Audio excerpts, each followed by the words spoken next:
diplomatique pour le secrétaire d'État américain Anthony Blinken. Première étape jeudi, Jeddah en Arabie Saoudite, il y a rencontré le prince héritier. Protéger les civils palestiniens dans l'enclave de Gaza, accroître l'aide humanitaire, Blinken est également venu préparer l'après-guerre. Un accord de trêve est faisable et nécessaire, martèle-t-il. L'écart se réduit entre les parties belligérantes, ajoute-t-il, alors qu'un tout autre son de cloche émane du Hamas. Mardi 19 mars, nos frères, les médiateurs, nous ont informés de la réponse de l'occupant à la proposition transmise jeudi. Réponse négative. Elle ne correspond pas aux demandes de notre peuple et de la résistance. L'occupant, c'est ainsi que le mouvement islamiste palestinien se réfère à Israël.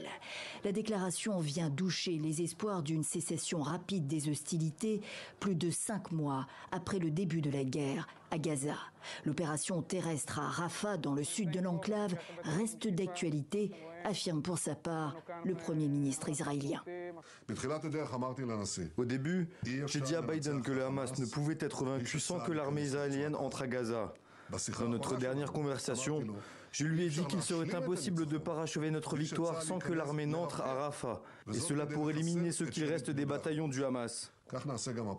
L'opération de Rafah n'est pas pour tout de suite, laisse entendre Benyamin Netanyahou, qui affirme qu'un plan d'évacuation des civils palestiniens sera bientôt présenté. En l'état, Washington marque publiquement son désaccord sur le sujet avec les autorités israéliennes. Dans le camp démocrate en pleine campagne présidentielle aux États-Unis, de plus en plus d'élus s'interrogent par ailleurs sur le bien fondé de la poursuite des livraisons d'armes à Israël. Salam alaikum, bonsoir tout le monde, j'espère que vous allez bien, content de vous retrouver pour cette chronique hebdomadaire avec Monsieur Jacob Cohen. Bonsoir à tous, j'espère que tout va bien, tout se passe bien avec le Ramadan. Écoutez, merci, tout va bien, très bien, en tout cas, merci de le signaler, en tout cas, c'est gentil de votre part. Donc, Monsieur Cohen, comme vous avez pu le voir sur le petit clip d'entrée, là, on a donc M. Blinken qui fait une tournée au Moyen-Orient pour essayer de mettre en place ce cessez-le-feu, pardon, et bien sûr l'éventuelle reconstruction de Gaza, s'il y a. Donc, qu'est-ce que vous en pensez? Et, ah oui, autre chose, il y a Monsieur Netanyahou qui lui a été refusé le passage devant le Sénat américain. Je ne sais pas si vous avez vu passer cette info. Non. Voilà, donc il aurait demandé justement à se prononcer devant le Sénat et le président du Sénat lui aurait refusé cette demande. Bon, apparemment, disons que c'était plus ou moins, je dirais prévisible, c'est-à-dire que c'est très difficile, mais on essaye d'aller vers un compromis. Disons que les conditions sont réunies du côté des Américains pour forcer un peu pour forcer la voie vers ce compromis.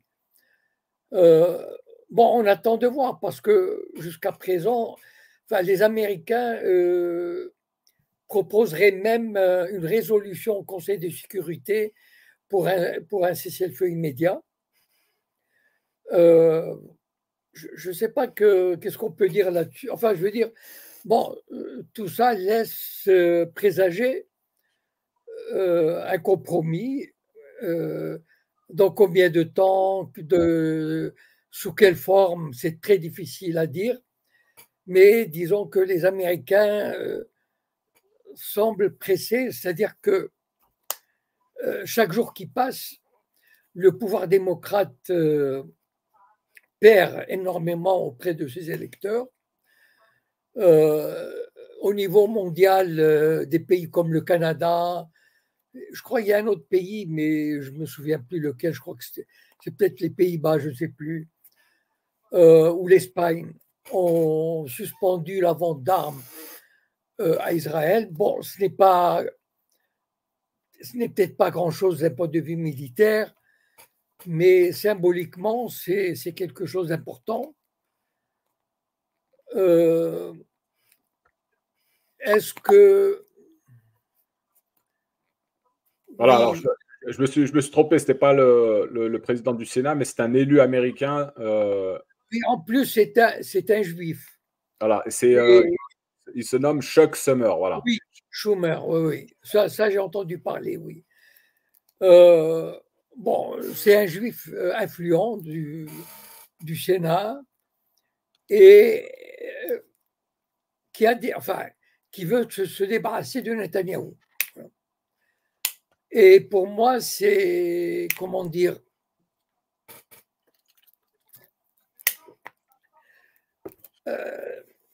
pour moi, le responsable n'est pas vraiment Netanyahou. Voilà. C'est-à-dire, le Netanyahou est le bouc émissaire idéal. En fait, ce que fait Schumer, c'est une opération de propagande et de désinformation. C'est-à-dire, il veut faire croire que, bon, il appelle à des élections. Or, bien sûr, Netanyahou va sauter s'il y a des élections. Mais en fait, ça ne changera rien, au fond. Sauf que ça peut donner l'illusion qu'on s'est débarrassé, Israël s'est débarrassé du méchant et qu'il va y avoir des gentils au gouvernement qui vont être plus favorables. Pardon, j'ai la voix un peu enrouée, je suis désolé. Donc, en fait, moi j'y crois. Enfin, pour moi, c'est une opération, pas de propagande, mais c'est une manipulation, voilà. Parce que Schumer, oui. Non, allez-y, je vous écoute. Oui, parce que Schumer est un pro-israélien à fond. Donc, en fait, on veut sauver l'essentiel en cherchant un bouc émissaire. Voilà. Et le bouc émissaire idéal, aujourd'hui, c'est Netanyahou. Or, pour moi, Netanyahou, c'est pas que je l'aime, pas du tout, mais il est le représentant d'un système et s'il y a quelqu'un d'autre qui arrive au pouvoir, ça sera exactement la même chose. Il y aura peut-être le discours qui changera. Il ne faut pas oublier que la gauche, enfin, entre guillemets, a été longtemps au pouvoir à diverses reprises depuis les accords d'Oslo et cette gauche n'a absolument rien fait pour apporter une solution soi-disant de 2 États, soi-disant pour favoriser un État palestinien. Voilà. Donc il ne faut pas rêver. On veut jeter tout le mal sur Netanyahou. C'est pas qu'il soit blanc comme neige. La question n'est pas là. La question, c'est toute la classe politique israélienne qui est responsable de ce qui arrive. Voilà. Très bien, merci M. Cohen. On va peut-être y revenir tout à l'heure. Vous vouliez parler donc de Jonathan Glazer, donc Oui. qui a reçu l'Oscar pour son film Zone infiltrée, c'est ça, il me semble. Comment? Le film, c'est Zone infiltrée. Oui, voilà. Non, je ne sais pas si c'est zone infiltrée. La zone d'intérêt, je crois, non? La zone d'intérêt, peut-être, oui, excusez-moi. Ça doit être ça. Donc, je vais vous passer une courte vidéo et puis derrière, vous pourrez commencer votre analyse sur le sujet. Alors. Whether the victims of October the 7th in Israel or the ongoing attack on Gaza, all are victims of this dehumanization. How do we resist?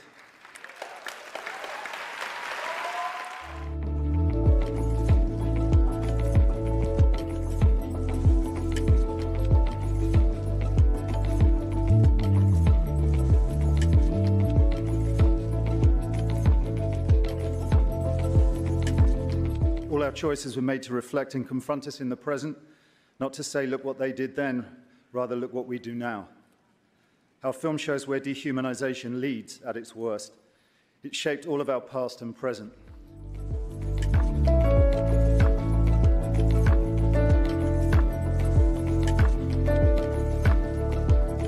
Right now, we stand here as men who refute their Jewishness and the Holocaust being hijacked by an occupation which has led to conflict for so many innocent people. Whether the victims of October the...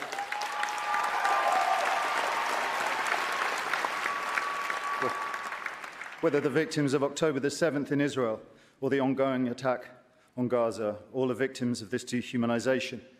How do we resist?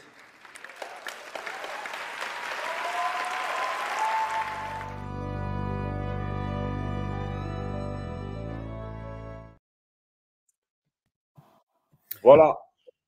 Oui, pourquoi je voulais revenir sur cette information? Parce qu'il y a 2 jours, 450, je dis bien 450, j'ai intitulé mon post « Le rapport de force à Hollywood ». Donc, vous avez un metteur en scène d'origine britannique et juif qui dénonce, disons, grosso modo, les crimes commis à Gaza.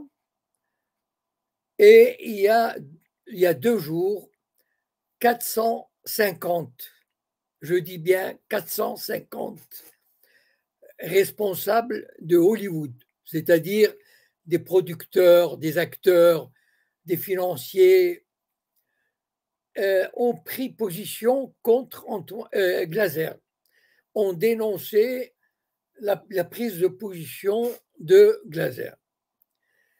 Ça montre à quel point Hollywood est vraiment entre les mains du lobby. Et parmi ces 450, je n'ai pas vérifié la liste, mais je suis sûr qu'il y a Spielberg. Spielberg était quelqu'un, enfin que tout le monde connaît bien sûr, c'est un pro-israélien absolu. Il y a quelques années, bon, je n'ai pas la nouvelle ici, je ne l'ai pas retenue, mais vous pouvez me croire parce que je l'ai vu dans une newsletter. Ce Spielberg, il y a quelques années, il a réuni des amis à lui, enfin des amis bien installés à Hollywood, et il leur a dit, bon, on va faire un cocktail, vous prenez votre chéquier et on va faire des dons pour Israël. Et en une soirée, il a réuni 31 millions de dollars pour Israël. Je répète, en une soirée, il a réuni 31 millions de dollars pour Israël. Parmi les 450, il devait y avoir aussi Barbara Streisand. Barbara Streisand, qui est une actrice juive et qui est pro-Israël aussi, et qui passe pas mal de son temps libre à réunir de fonds pour Israël. Elle est créditée d'avoir réuni à elle seule, pas en une fois, mais en plusieurs fois, 11 millions de dollars pour Israël. Bon, je vous laisse imaginer ce que les 450 sont capables de donner. En général, ce sont des multimillionnaires, peut-être des milliardaires. Donc, je vous laisse imaginer l'appui financier et surtout aussi l'appui médiatique, politique. Vous savez, ce qui est important avec cette annonce des 450, bon, c'est d'abord un message. Ce Glaser, bien sûr, il a reçu un Oscar, on ne pourra pas l'empêcher de faire des films. Mais peut-être qu'il n'aura pas l'occasion de faire des grands films avec des gros budgets.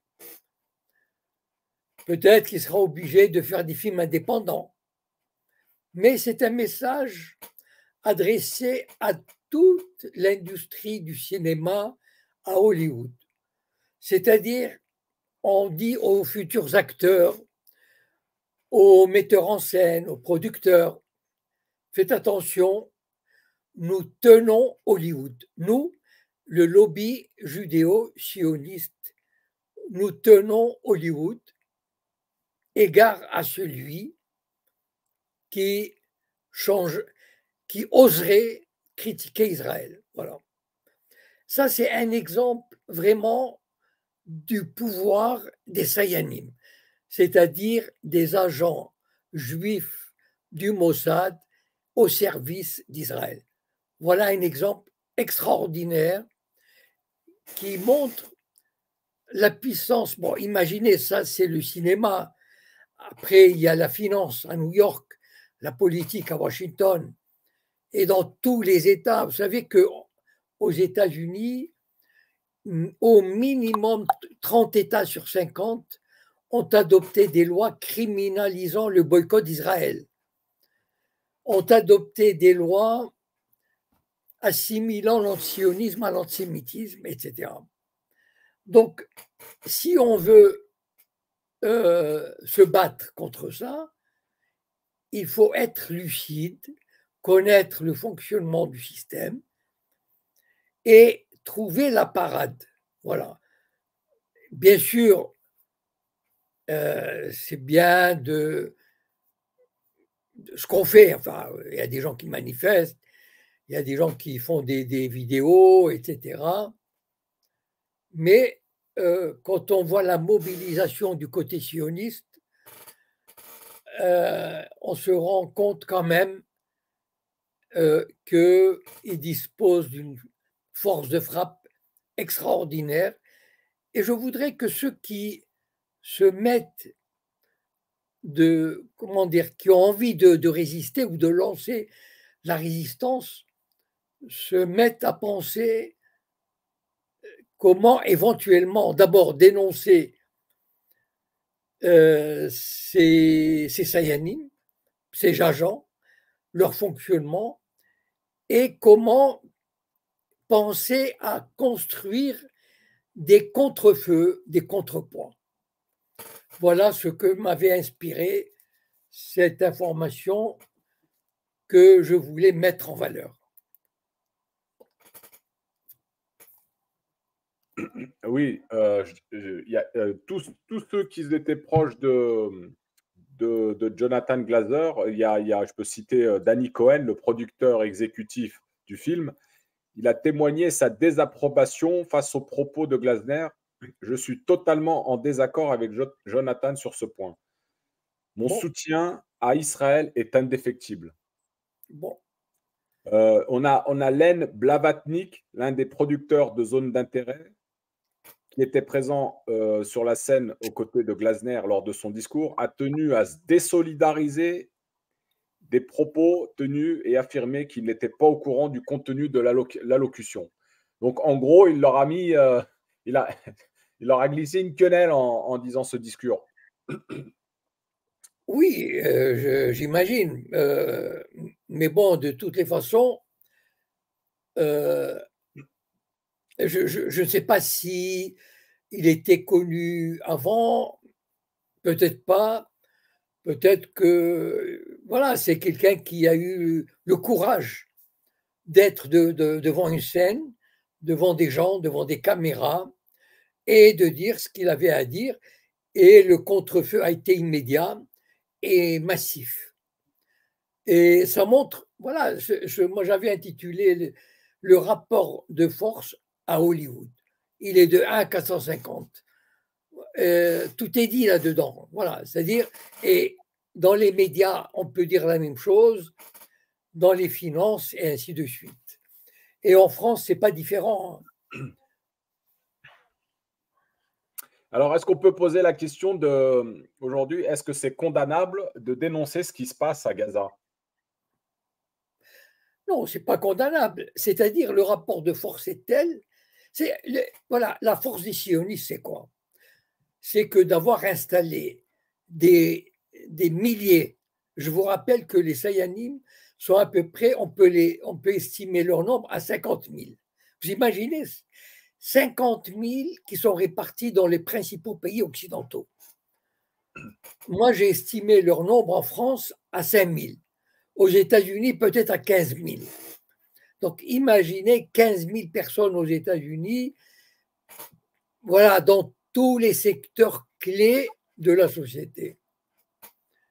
Et donc, bien sûr, c'est pas condamnable.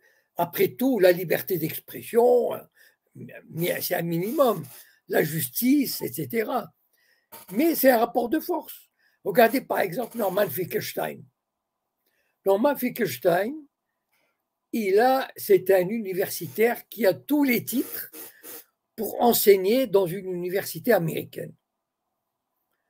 Mais chaque fois qu'il trouve un contrat avec une université, il y a les Sayanim, enfin les agents d'influence du Mossad qui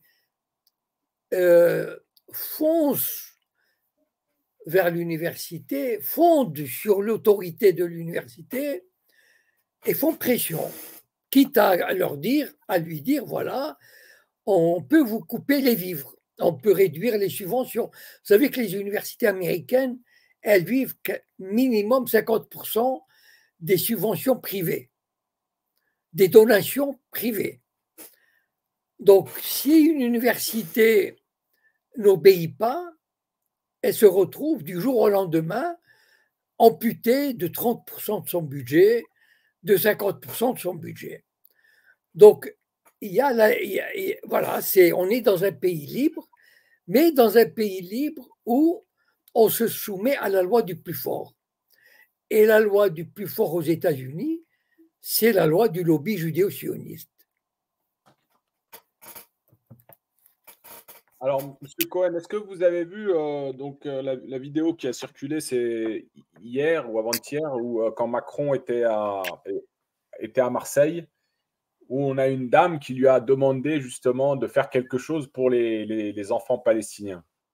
Ah non, je n'ai pas vu, non. Vous ne l'avez pas vu? Bon, ben, je vais essayer Non. de la retrouver, je vous la Ouais. passerai. Donc, les amis, n'hésitez pas sur TikTok, celles et ceux qui veulent intervenir. Je regarde juste le chat, il y avait peut-être quelques questions. Il y avait une question que j'ai vu passer tout à l'heure. Là. Mais qu'est-ce qu'il a répondu Macron à cette question? Ah, il a dit qu'il s'était positionné par rapport à ça, qu'il fallait qu'il cesse plus ou moins, mais il ne s'est pas positionné clairement. C'est-à-dire, il dit que nous, on n'est pas là-bas, que c'est pas nous qui, voilà, on n'a pas subi l'attaque du 7, donc on n'est pas responsable de ça. Mais voilà, donc je vais essayer de vous retrouver la courte vidéo, je vais vous la passer après. Il y avait une question concernant le boycott. Selon vous, est-ce que le boycott est une des nombreuses solutions? On a vu aujourd'hui que Coca-Cola a perdu 600 millions en bourse. Bon, le boycott est une arme s'il est suivi massivement. Je vous rappelle par exemple, il y a des sociétés américaines, de grosses sociétés américaines, qui avaient, comment dire, qui voulant respecter l'idéologie woke, a pris pour figure publicitaire des trans, notamment par exemple la compagnie Budweiser, qui est une bière très populaire dans la classe moyenne et ouvrière, plutôt dans la classe ouvrière américaine. La classe prolétaire, et donc qui n'ont pas du tout apprécié, surtout dans ce milieu-là. En général, c'est plutôt ceux qui votent Trump. Donc, ce qu'on appelle aux États-Unis les rednecks, c'est-à-dire les ploucs. Voilà, en gros. Hein. Et donc, la société a perdu des milliards de dollars. Et elle a présenté ses excuses et elle a changé de méthode. Parce qu'il y a eu un boycott massif.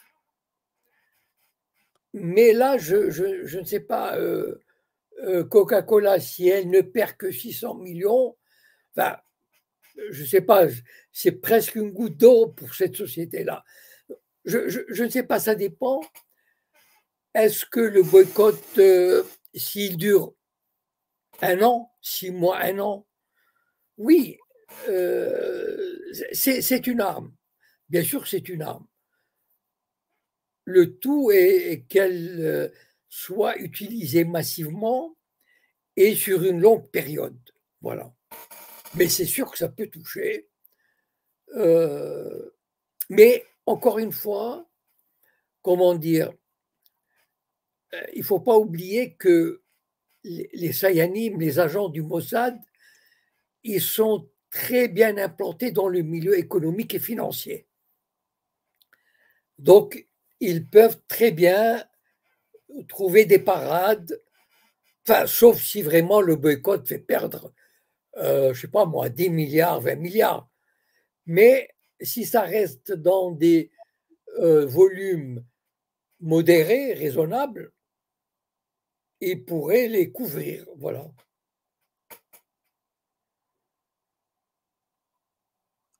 Alors. En général, j'aime pas trop écouter Macron, mais enfin, si je suis obligé, allons-y. Ouais, mais c'était juste pour voir. Non, mais de toute façon, ce qu'il va raconter, c'est, comme disent les Québécois, c'est des menteries. Je veux dire, ça n'a pas de sens.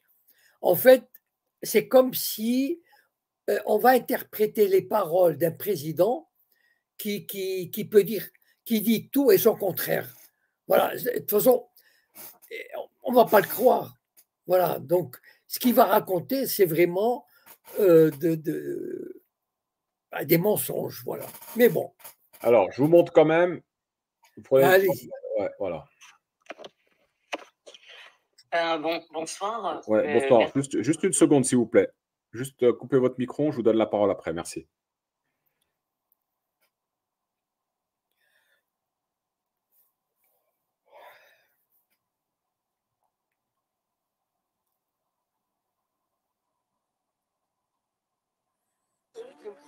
Les poignées de main et les selfies. Je suis avec le président Maman. Il est là. J'ai réussi.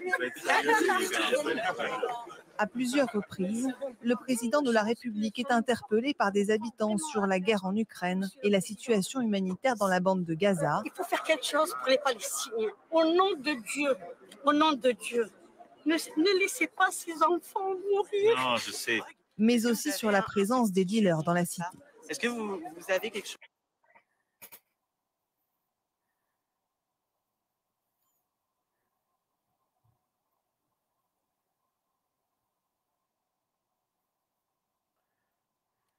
Alors, Monsieur Cohen, c'est pas la bonne vidéo. C'est où on voit la dame qui se met à pleurer. Et bon, je vais retrouver la vidéo, je vous la montrerai après. Je vais donner la parole à Glory qui est avec nous. Bonsoir. Alors, bonsoir. Merci de me donner la parole. Tout d'abord, j'ai une question pour Monsieur Jacob Cohen. J'aurais bien voulu donner mon sentiment sur cette action de cette dame qui est fort utile, en fait, et qui vient ici démontrer en fait le laxisme et de Macron, du gouvernement français, et la passivité avec laquelle il répond. J'ai trouvé que c'était un peu une toile de comédie, et cette dame a tout à fait eu raison de dire ça, parce que comme ça au moins ça montre le vrai visage d'Emmanuel Macron par rapport à la situation. Il est évident que c'est pas lui qui fait les choses, hein. On voit bien que c'est Israël. Après, les gens ils peuvent critiquer ou ne pas critiquer l'intervention de cette dame. Je pense qu'elle aurait dû juste ajouter pourquoi la France continue-t-elle d'envoyer des armes à Israël. Et puis après, ma question pour Monsieur Jacob Cohen, c'était, il y a eu des échanges aujourd'hui entre, je ne sais pas si c'est aujourd'hui ou si ça date d'hier en fait, entre l'Égypte, les pays arabes, bon, comme à coutume, j'ai envie de dire, avec Blinken. Et est-ce que c'est encore une autre une comédie supplémentaire ou d'après lui, cela va-t-il déboucher sur un mieux pour la situation du peuple palestinien? Voilà, merci. Ensemble, pour répondre à la question, je crois que je l'ai dit dans l'introduction, ensemble aller vers quelque chose de concret. Je ne peux pas vous dire lequel, mais probablement vers un cessez-le-feu, probablement vers un échange d'otages contre des prisonniers. Donc, ça peut être assez rapide, c'est-à-dire une question de jours ou de quelques semaines, mais en tout cas, le processus est lancé. Enfin, en tout cas, il semble cette fois sur la bonne voie, puisque les États-Unis mettent leur poids dans la balance. Cela étant, l'accord il ne portera pas, contrairement à ce qu'ils disent, sur une solution pérenne et viable du conflit palestinien. Ça veut dire de l'État palestinien. Voilà. Ça, il ne faut pas rêver. À mon avis, je vous donne mon avis, il n'y aura jamais un État palestinien. Donc, quelles que soient les bonnes paroles que vous entendrez ici ou là, n'y croyez pas. Par contre, sur le conflit touchant Gaza, à mon avis, je pense l'avoir dit il y a déjà 2 semaines ou 3 semaines, c'est vrai que je m'attendais à une issue avant le Ramadan, mais l'issue a pris du temps, mais elle semble cette fois-ci avancer dans le concret. Voilà. Mais ça sera uniquement autour de Gaza. Voilà. Mais rien sur une solution du conflit en général. Alors, merci. J'ai retrouvé la vidéo. Je vais vous la passer, M. Cohen. Si vous voulez. Vous avez décidé de me...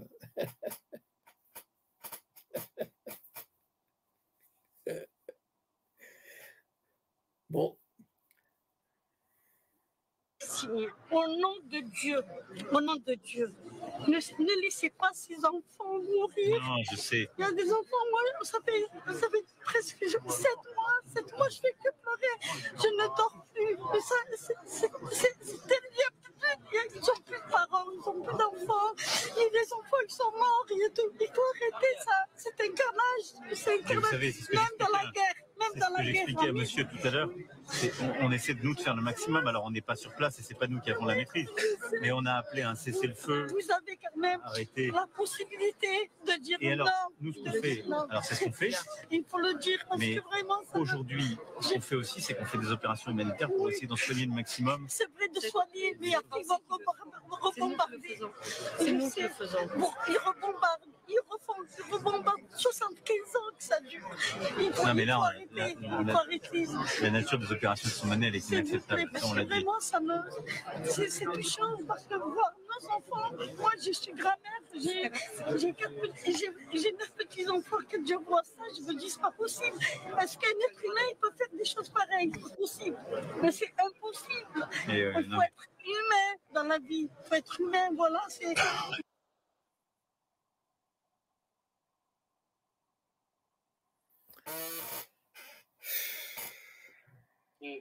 Monsieur Cohen, vous avez entendu, donc la nature des opérations, comment sont-elles menées, est insupportable, il a dit, par rapport à ce qui se passe. Enfin, de toute façon, tout ce qu'il dit, tout ce qu'il peut dire, tout ce qu'il dira, c'est du baratin. Voilà, je suis désolé, je n'arrive pas à... Voilà, moi, je ne lui attache aucune importance à ce qu'il dit. Voilà. Il peut vous dire n'importe quoi, c'est du vent, c'est de la blague. Voilà. Je veux dire, c'est quelqu'un qui est aux côtés d'Israël, à fond la caisse. Si on n'a pas compris ça, qu'est-ce que vous voulez que je vous dise? Après, il peut dire ce qu'il veut dans des phrases. C'est du verbe, c'est du baratin. Voilà, c'est tout. Est-ce que c'est de la communication aussi? Ça peut être. Oui, bien sûr. Enfin, je veux dire, c'est. Enfin bon. Ok. Moi, alors... même pas. Voilà, moi, commenter les paroles de ce type, ça ne m'intéresse pas. Voilà. D'accord. C'est, comment dire, tous les politiques déjà, en général, tous les politiques mentent. Et celui-là, c'est le champion. Alors. Très bien, merci. Alors, Glory, je vais te laisser réagir et après, je donnerai la parole à Gilles qui est avec nous.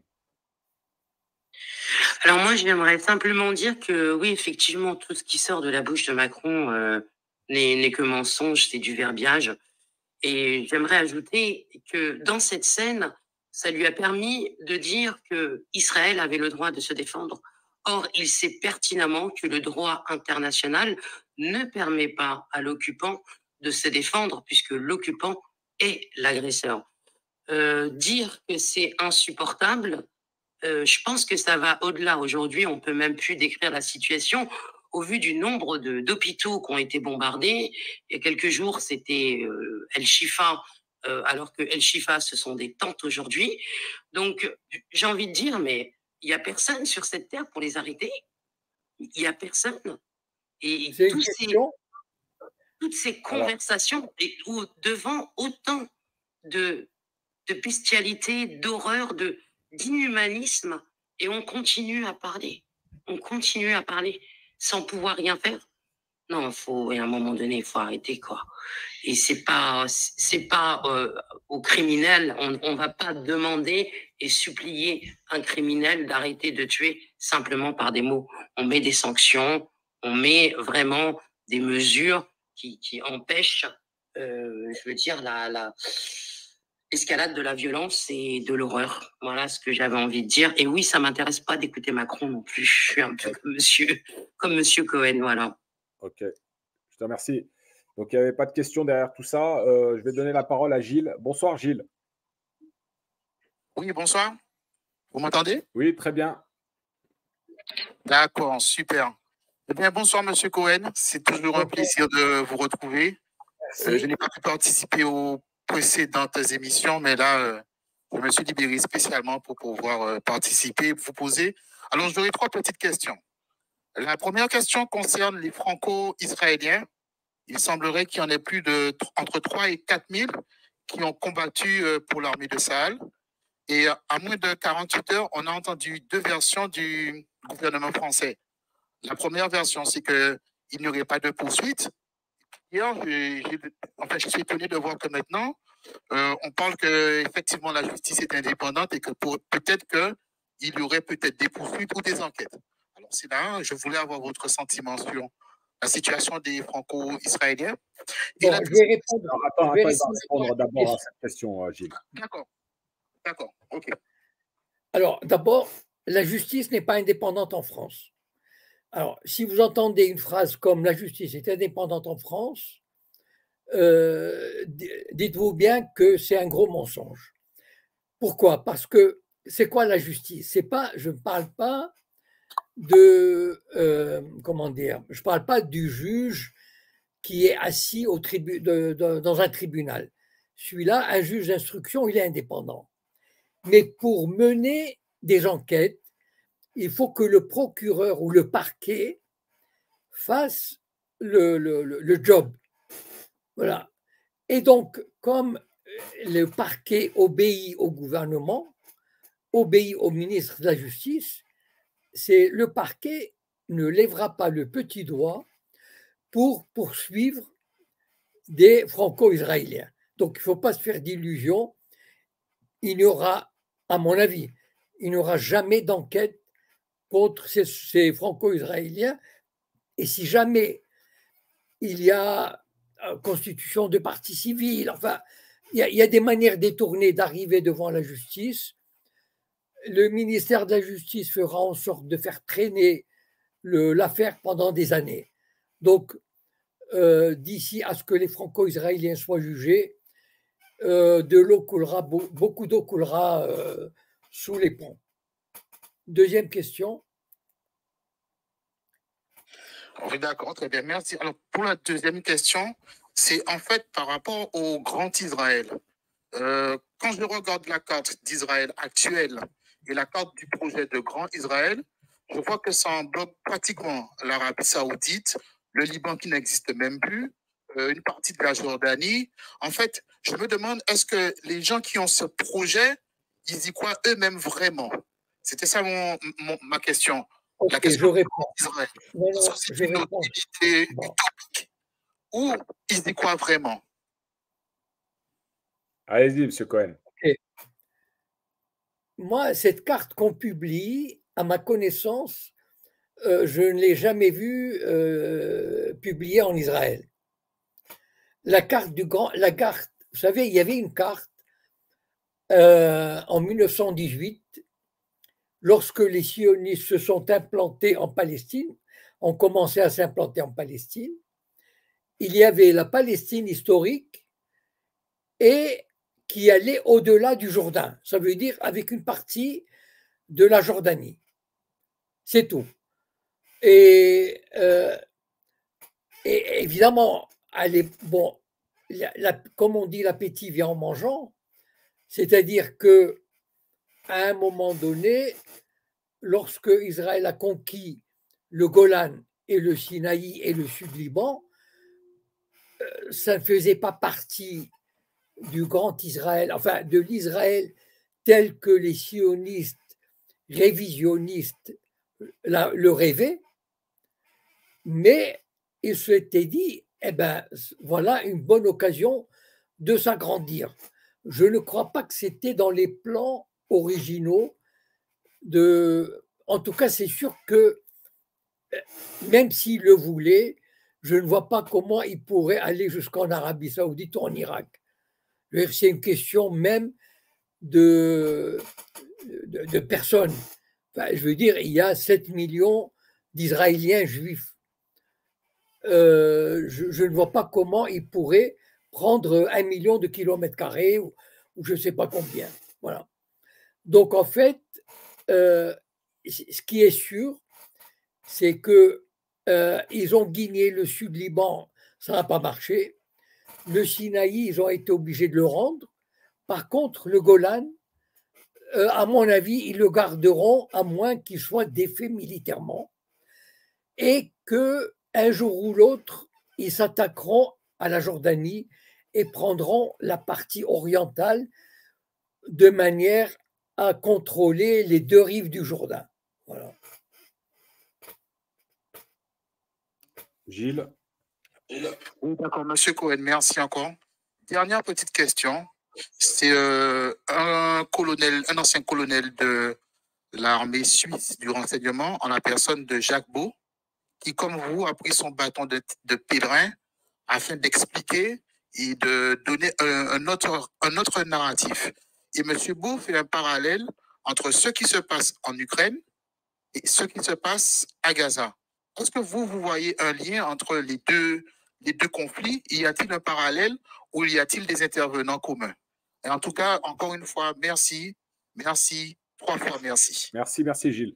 Juste, M. Cohen, avant que vous répondiez, il y a 2 personnes qui ont tenté de prendre la parole avec nous sur YouTube.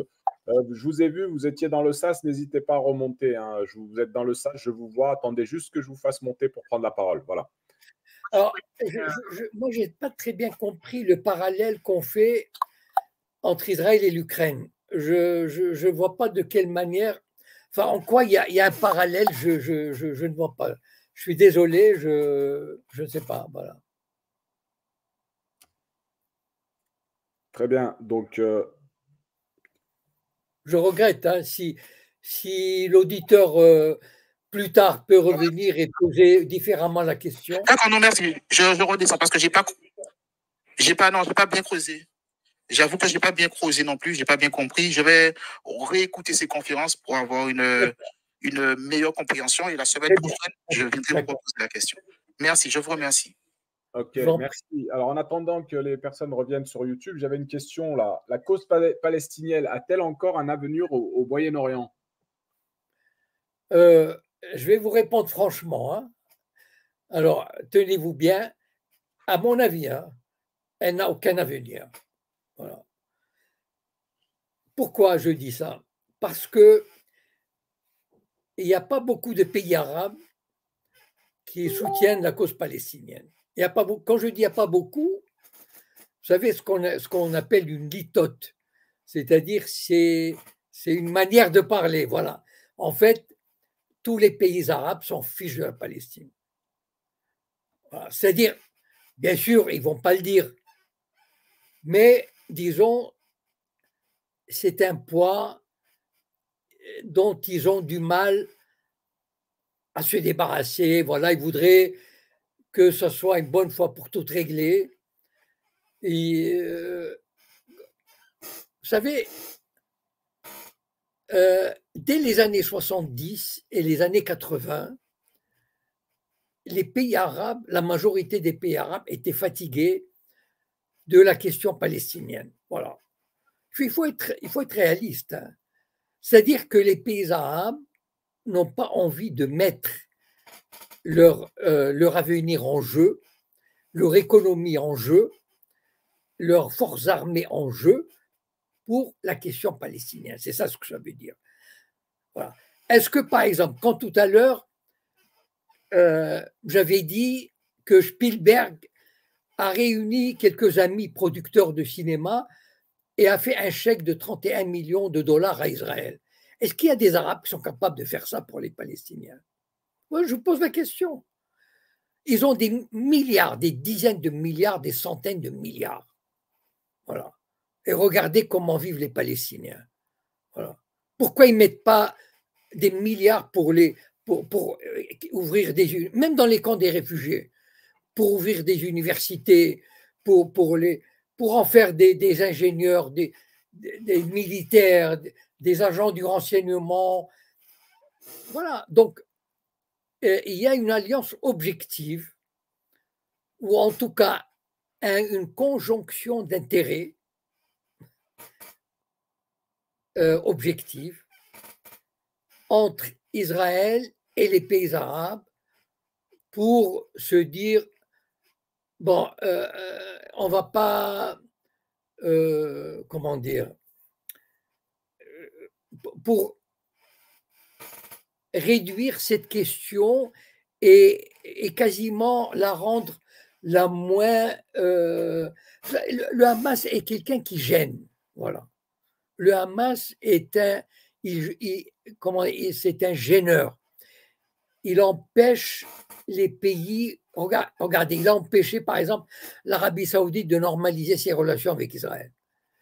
Il met le Maroc et les Émirats arabes unis dans une situation compliquée. Vous savez, on a affaire à des États. C'est-à-dire, je ne mets pas en cause le roi d'Arabie saoudite, ou le roi du Maroc, ou le roi des Émirats arabes unis, ou le président de tel et tel État. Mais ce sont des responsables étatiques qui savent que il n'y a pas grand-chose à faire. Voilà. Et donc, ils n'ont pas envie de faire grand-chose. Et comme ce sont des régimes impopulaires et qui tiennent par la grâce de l'Amérique ou de la Banque mondiale ou de FMI, eh bien, ils ne vont pas non plus se saigner ou jouer leur trône pour les beaux yeux des Palestiniens. Voilà. Et donc, vous mettez Israël ensemble et le marteau et l'enclume. Vous savez, en 1947, qui a trahi la Palestine?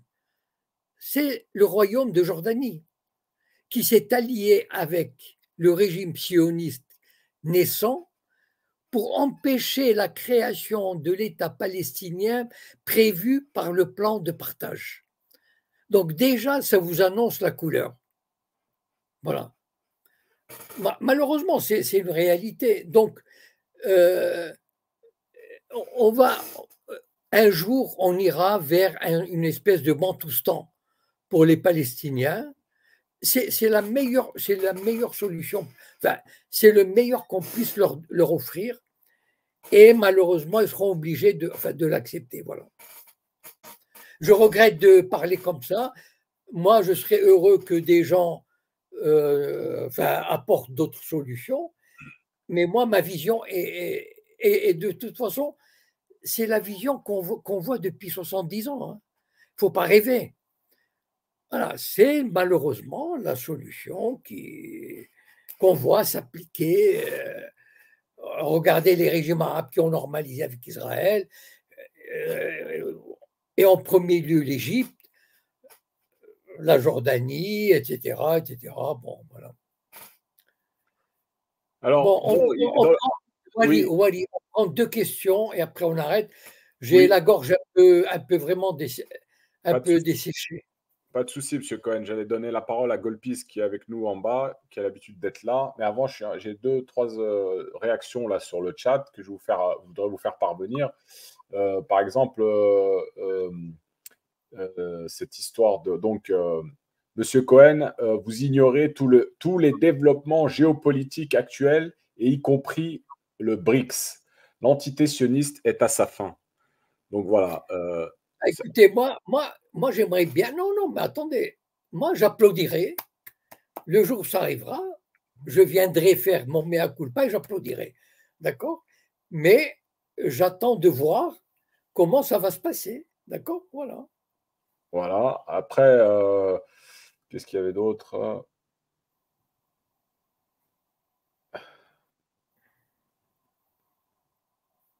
Bon, il paraît, alors je ne sais pas si vous êtes informé de ça aussi, il paraît qu'il y a un port flottant qui est comment dire, est en cours d'installation pour l'aide humanitaire. Alors officiellement, ce serait pour de l'aide humanitaire, mais il servirait plutôt plus tard à déporter les Gazaouis.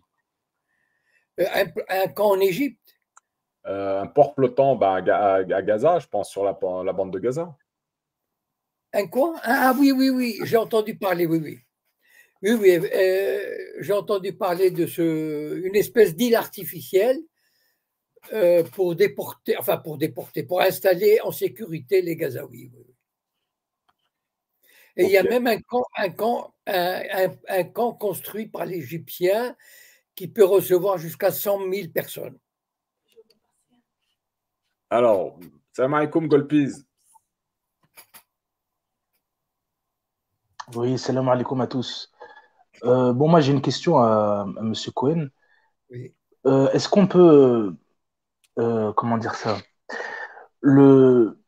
l'État d'Israël n'a pas détruit le Hamas, n'a pas libéré les otages, et quelque part le Hamas continue ils sont en mesure de dicter leur doléance dans les négociations. Donc, est-ce qu'on peut dire, je ne vais pas dire que c'est un message d'espoir, mais quelque part, peut-être que pour la première fois de son histoire, l'État d'Israël a perdu une guerre, parce que ça fait quand même 6 mois que ça dure, et c'est peut-être ça, en fait, qui peut donner justement un futur différent.